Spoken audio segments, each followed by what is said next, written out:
Smoke curled into the sky, thick and black as the wreckage of the UN survey ship Lucerna burned in the red dust of Khaltoon. The crash had left deep scars in the rocky ground, and sharp metal bones of the ship pointed toward the gray clouds above. Ensign Lyra Morrow coughed as she crawled from a broken side panel, her helmet cracked, her oxygen warning flashing red. She was bleeding from her left shoulder and her leg didn't feel right.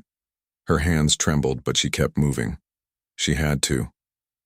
Around her, twisted bodies of her crew lay silent. None moved. None breathed. Lyra didn't let herself cry. Not yet. She didn't have time. The wind on Khaltoon was sharp like glass. It cut through her torn suit, chilling her skin. Acidic rain started to fall, small drops that sizzled against the hot metal. She dragged herself under the ship's broken wing. It offered some shelter. Lyra leaned her back against the cold steel and took a shaky breath. "I'm alive," she whispered. "I don't know why, but I'm alive." Her suit's systems were almost dead. Emergency power, 3%. The distress. Beacon had been smashed during the impact. No backup, no signal, no help. She looked at the sky. No stars, just clouds. Just wind. Her hand reached into a side pocket. One energy bar. Half melted. One knife. Military issue. And one small photo. Her younger brother, smiling, holding up a drawing he'd made for her before she left Earth. Lyra's throat tightened. She forced herself to stand, ignoring the pain in her leg. It felt like something might be broken, but she could still walk. Slowly. She had no map. No idea where she was on this moon. But staying here meant dying. She had to move. She limped forward, away from the burning wreck, boots crunching against broken stone. Her breath came out in white clouds. Khaltoon was colder than she expected, the kind of cold that crawled under your skin and stayed there. Hour by hour she walked. Sometimes she fell, but she always got up. Night came fast. The sky turned. Deep blue and strange stars blinked through the clouds. The moon's twin suns had vanished, and with them, the little warmth she had. Lyra found a shallow cave in a ridge. Inside it was dark and dry. Good enough. She used the knife to cut part of her undershirt and wrapped it around her bleeding shoulder. Then she ate half the energy bar and saved the rest. Her body ached. Her fingers were numb, but her mind stayed sharp. She whispered a log into her recorder, unsure if anyone would ever hear it. Day 1. Ship crashed. No survivors. Except me. Dame Ensign Lyra Morrow, if anyone hears this, tell my family I didn't give up. The wind howled outside. A deep, low sound followed, almost like a growl. She wasn't alone on this moon. She gripped the knife tightly. Her eyes didn't blink for minutes. Hours passed. She didn't sleep. Couldn't. Every sound felt like a threat. Every shadow looked like it had teeth. But the creature didn't come. Not that night. At dawn, she stepped out. The air was still bitter, but clear. She saw something in the distance. Black shapes, low to the ground. Not rocks. Structures. Alien. She had a choice. Go back to the wreck or forward to the unknown. Lyra looked at the wreck one last time. It was silent, still burning. A graveyard. She turned her back on it. The unknown was dangerous, but maybe it held something else. Hope. The alien buildings looked old, very old. Their black stone walls were cracked and vines covered most of them. Strange symbols were carved into the doors and windows, but time had worn many of them away. Still, Lyra felt something watching her as she stepped closer. The silence was too deep. There was no wind now. No birds, no buzzing insects. Even her footsteps sounded quiet, like the ground didn't want to remember she was there. Lyra moved carefully through the ruins. Her knife stayed in her hand, her eyes alert. The buildings were small, shaped like domes with narrow doorways made for something shorter than a human. She entered one of them. Inside, it was cold and dark. The air smelled old, like metal and dust. But it was dry and safe from the acid rain. That was enough for now. She sat down, slowly, her body aching from the walk. Her left leg had swollen more. She needed rest. But more than that, she needed to think. Who had built this place? Where were they now? She looked around the small room. There were carvings on the walls, pictures, maybe stories. She moved her weak flashlight across them. One image showed a tall figure holding a glowing sphere. Around it, smaller shapes bowed down. Another showed that same sphere cracked in half, and the small shapes running away. Something had happened here. Something bad. Lyra felt the silence, pressing against her ears like sound had been drained from the world. It made her chest feel tight. She spoke, just to break the quiet. "This is Ensign Lyra Morrow," she said softly. "I found shelter. It's alien, but empty, I think." She paused. "It's too quiet. I don't like it." She reached for her recorder, her only real company, and made a new log. Log 2.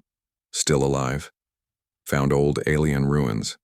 No signs of life. But I don't trust this place. There's a weight in the air. Like something's missing. Or waiting. She stopped. Her voice sounded too small in the recording. A sudden crack echoed outside. Lyra froze. She slowly got to her knees, knife ready, and moved toward the door. She peeked outside. Nothing. Just the same quiet street between the ruins. But she felt it. A shift in the air. A presence. She whispered, "Something's here." Still crouched, she moved to the next building. Its door was stuck, so she used a broken pipe nearby to force it open. Inside, she found something different. There were bones. Not human. Thin, long, and curved. Laid out in a circle, as if placed with care. In the center sat a small metal object, shaped like a cube, glowing faint blue. Lyra didn't touch it. Instead, she slowly backed away, heart pounding. Whoever had lived here hadn't just vanished. They had buried their dead, which meant they understood death, and maybe they feared it. The glow from the cube grew slightly brighter, as if it had felt her presence. She whispered, "What is this place?"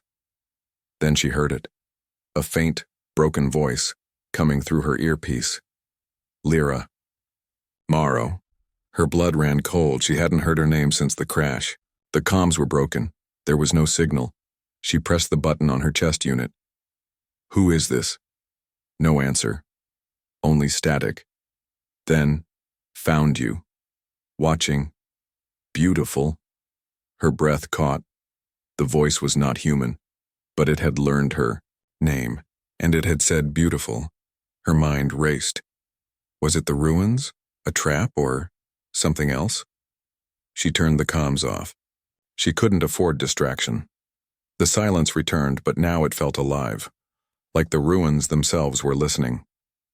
She left the building, gripping her knife tighter. She needed to move, find higher ground, maybe spot a rescue ship if any were coming. But as she walked, she noticed something. Every building faced one direction, toward the mountains in the distance, and carved into the stone path she walked on were more symbols. But one had been scratched over, replaced with a single line in broken English. "We waited, they came, we hid." Lyra stared at it, heart beating fast. She had thought she was alone. She was wrong. The sun was low behind the distant mountains, painting the sky in dark orange and red. Lyra Morrow knew she had little time. The cold was coming fast, and her body was weak. But something moved nearby, something big. She stopped walking. Her breath was shallow. She listened. A low growl rolled through the air, deep and full of warning. It came from the shadow between two broken towers, the kind of sound that made the hair on the back of her neck stand up. Lyra tightened her grip on her knife. She scanned, the shadows, eyes sharp. Then she saw it. A creature, tall and muscular, with glowing yellow eyes. Its skin was thick and rough, colored dark gray with stripes. It moved quietly, but with purpose. It was hungry, just like her. The predator stepped forward, claws digging into the dirt. Lyra's heart pounded. She was out of energy, injured and cold. There was no gun, no shield, only her knife and the cold fire of will inside her. She had to act fast. She looked around. The ruins gave her one chance: a broken metal frame, some fallen stones, and old wires. She picked up a sharp piece of metal from the ground and tied it to a stick with a strip torn from her jacket. Her hands shook as she made a crude spear. The creature growled louder and took a step closer. Lyra didn't run. She raised her spear and stared into its eyes. The predator hesitated. It knew she was dangerous even if small. Suddenly it lunged. Lyra threw the spear with all her strength. It grazed the creature's shoulder. It roared, pain and anger mixing. The fight was on. The predator charged again. Lyra rolled to the side, avoiding sharp claws. She grabbed a heavy rock and hit the creature's leg. It stumbled but didn't fall. Lyra's breath came in gasps. She was bleeding more now, but adrenaline gave her strength. She ran toward the broken metal frame and climbed inside. The predator followed but was slower. Its weight and size made it harder to move in tight spaces. Inside the frame, Lyra pulled wires and stones to create a trap. She tied the wires to rocks, making a tripwire. The predator stepped forward again. It triggered the trap. The rocks crashed down, hitting its head. The creature shook but was stunned. Lyra didn't waste time. She grabbed her knife and approached, carefully. With a quick movement, she cut the predator's leg deeply. The beast howled, but now it was hurt and tired. Lyra stood over it, breathing hard. She looked at the creature's yellow eyes. There was pain, but also respect. She dropped her knife. The predator lowered its head and backed away into the shadows. Lyra watched it disappear. For the first time in days, she felt a small victory. Her hands were trembling, but she was alive. She remembered the small fire she had seen near the ruins. She dragged herself to it and used dry branches to start a fire. The warmth was life itself. She took out her small ration bar, broken and dry, and roasted pieces over the fire. The smell was strange but comforting. She ate slowly, savoring each bite. As the fire crackled, she thought about the creature. It was a predator, yes, but also a survivor, just like her. She whispered to herself, "They thought I'd fold. They thought I'd die." But here she was, strong, hungry, angry, and not alone. The fire flickered shadows on the ruins. Lyra looked up at the stars, slowly appearing in the darkening sky. Her leg hurt. Her shoulder burned. But her spirit was fierce. She was human, and that made all the difference. The fire's glow flickered softly against the alien stones as Lyra Morrow rested beside the small blaze she had built.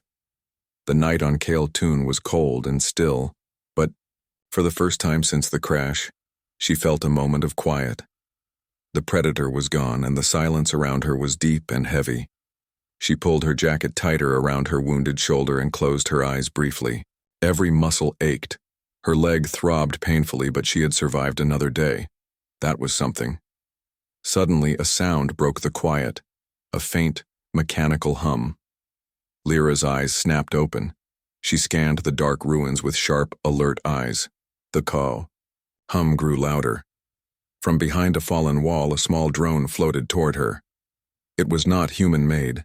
Its metal was smooth, dark, and covered with strange symbols like the ruins around her. Lyra's heart raced. She had never seen technology like this before. It hovered silently, lights blinking softly. The drone's single lens focused on her. Lyra raised her hand slowly.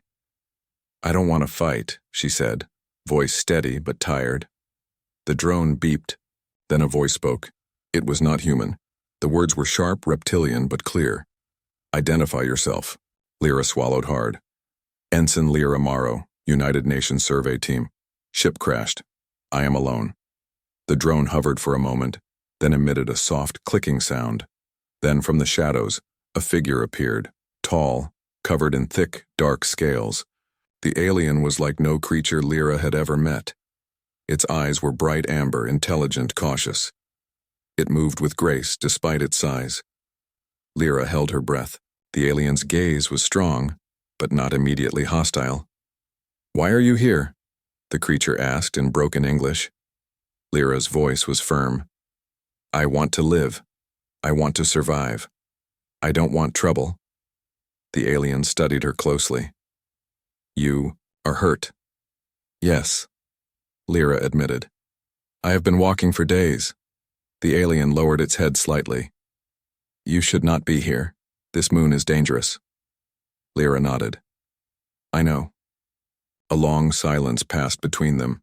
Then the alien spoke again. I am Sarkin. Once we fought your people. Now I am alone here. Lyra's heart skipped.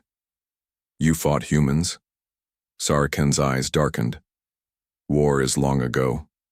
We learned much. You are strong. Lyra looked away. She didn't want to think about war now. She wanted to survive. Sarkin moved closer, carefully. You will not survive alone. Lyra shook her head. I don't trust you. The alien nodded. You are wise. Then softly Sarkin said one word, beautiful. Lyra's breath caught. She looked up, confused. Beautiful? She whispered. The alien's eyes shone with a strange light. Yes, Sarkin said. Not your face, not your body. Your spirit, your will, your fight. Lyra felt tears sting her eyes. For the first time someone understood. Not pity, not fear. Respect. She nodded slowly. Thank you. Sarkin extended a clawed hand. Lyra hesitated, then reached out. Their hands touched. A strange moment of peace in a harsh world. Rest, Sarkin said. Tomorrow we begin. Lyra felt a small hope grow inside her. Maybe she was not alone after all. The first light of dawn painted the sky in soft shades of pink and orange. Lyra Morrow woke slowly, her body stiff and sore but feeling more alive than she had in days. Beside her, Sarkin sat quietly, watching the horizon with calm, amber eyes. They were no longer enemies. Not fully.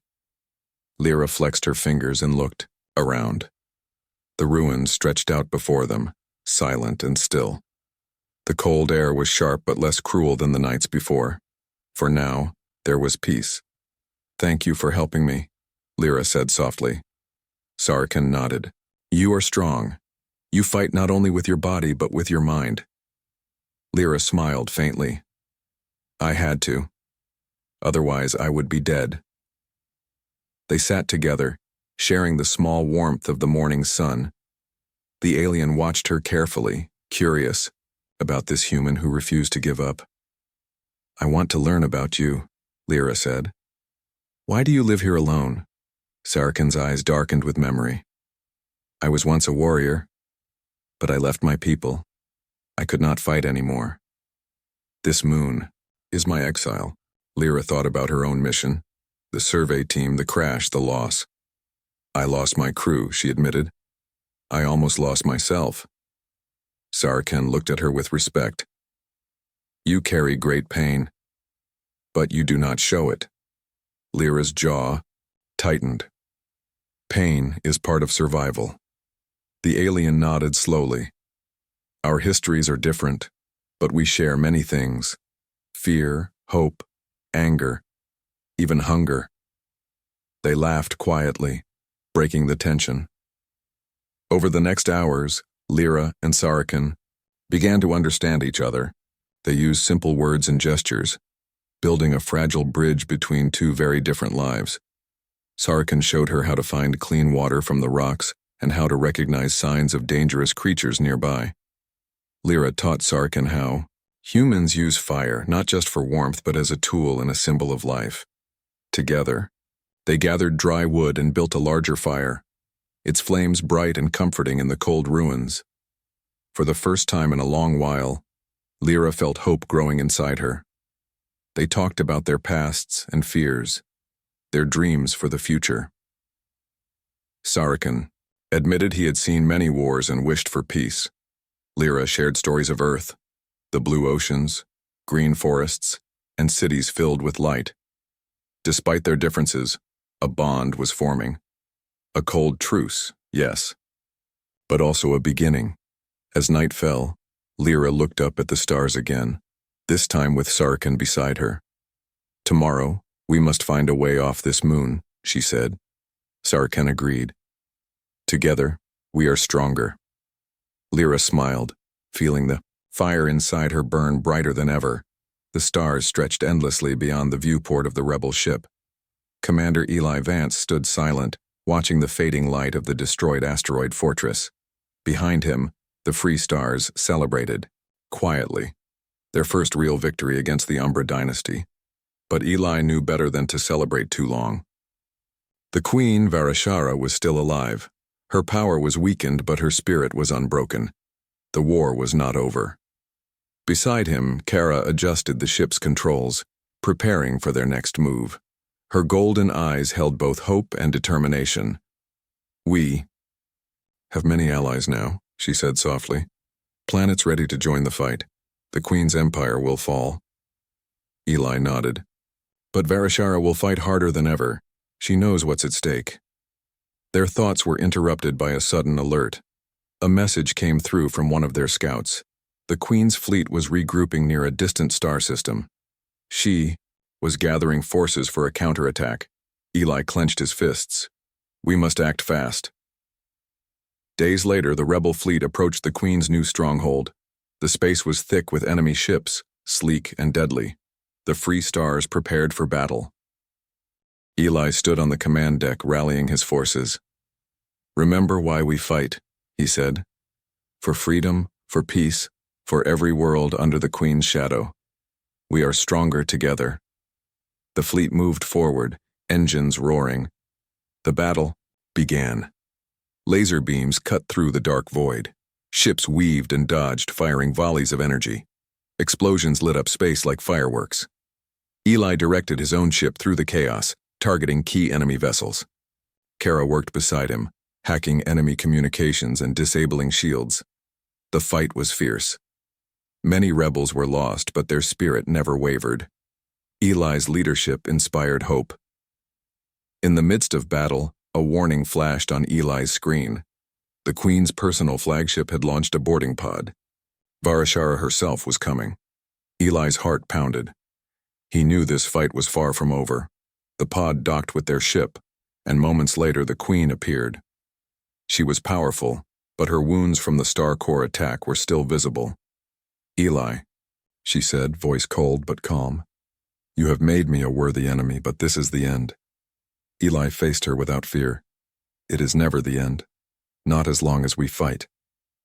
The two clashed in the narrow corridors of the ship. Their battle was fast and intense. Strength against strategy, power against will. Eli used every skill he had learned. He dodged her strikes, countered with precision, and kept his mind clear.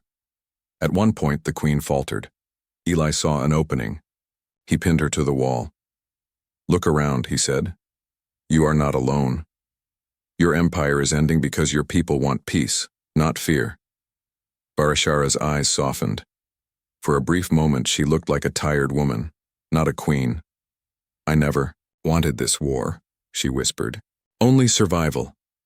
Eli released her, stepping back. "Then choose peace. Help us rebuild." The Queen hesitated, then nodded slowly. With Varashara's surrender, the war came to an end. The Umbra dynasty's rule faded, replaced by a new alliance of free worlds. Eli returned to Earth a hero, but he never forgot the lessons of the fight. Humanity's greatest strength was not in weapons or ships, but in courage, hope, and the will to never give up. Years later, Eli stood on a peaceful planet watching the stars. Beside him, Kara smiled. "You changed the galaxy, Commander." Eli looked up and said simply, "We all did." The universe was wide and full of challenges, but humanity was ready, because humanity endures. They were no longer alone.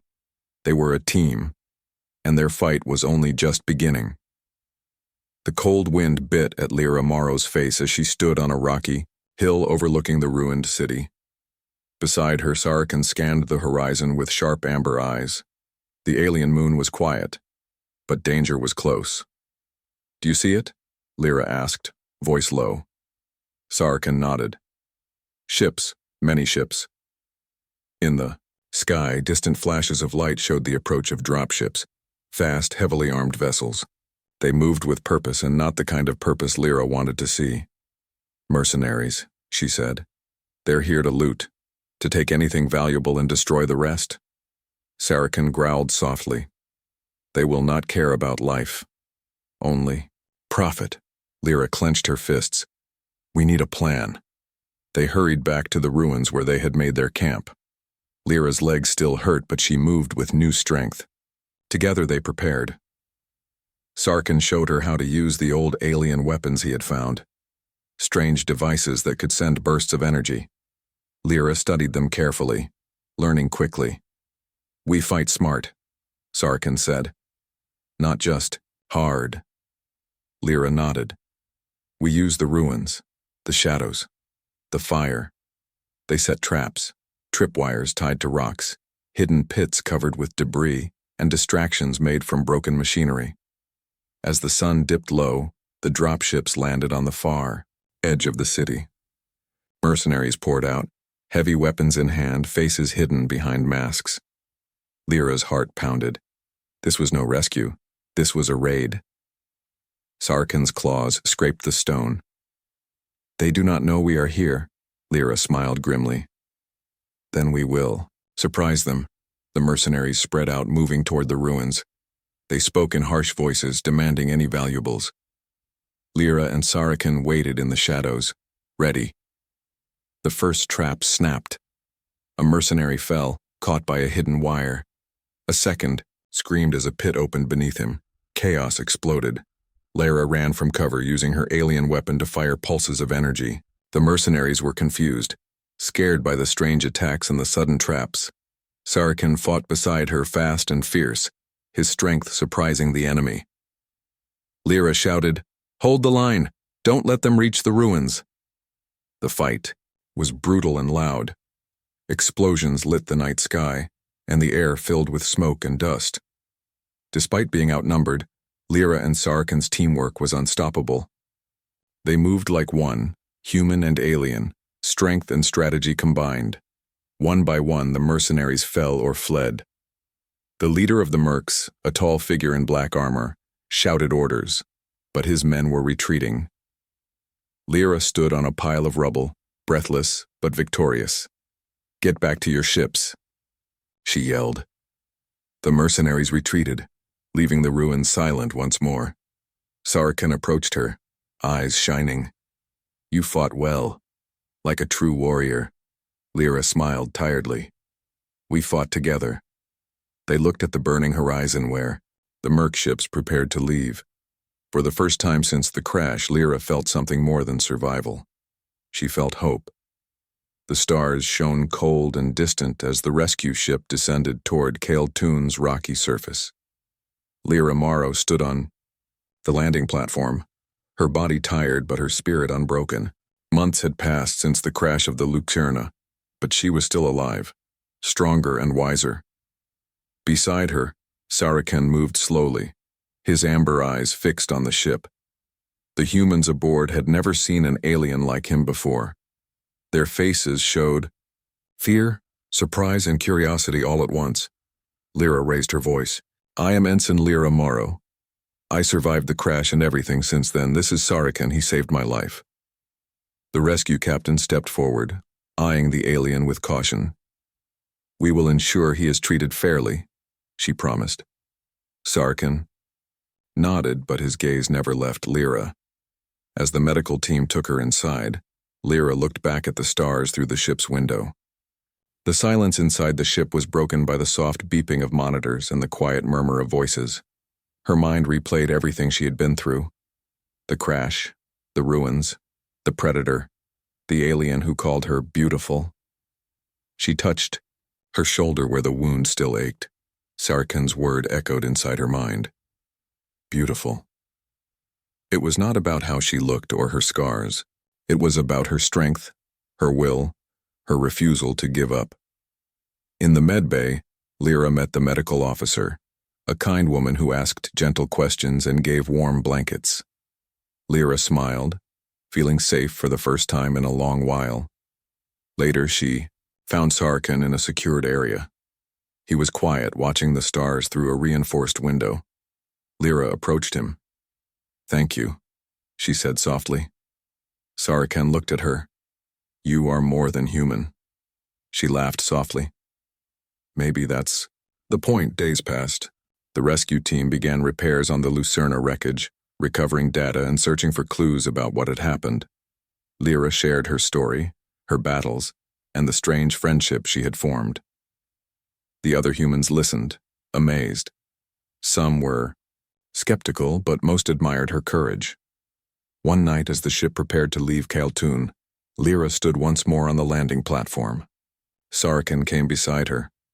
He spoke quietly. "Beautiful is the word I chose, because you did not just survive. You fought with honor." Lyra smiled. "I couldn't have done it without you." He nodded. "Perhaps this is only the beginning. Our worlds may meet again." The ship's engines rumbled, ready to lift off. Lyra took a deep breath, looking at the stars. She was bleeding, angry, hungry, and cold. But she was alive. And in that, there was something beautiful.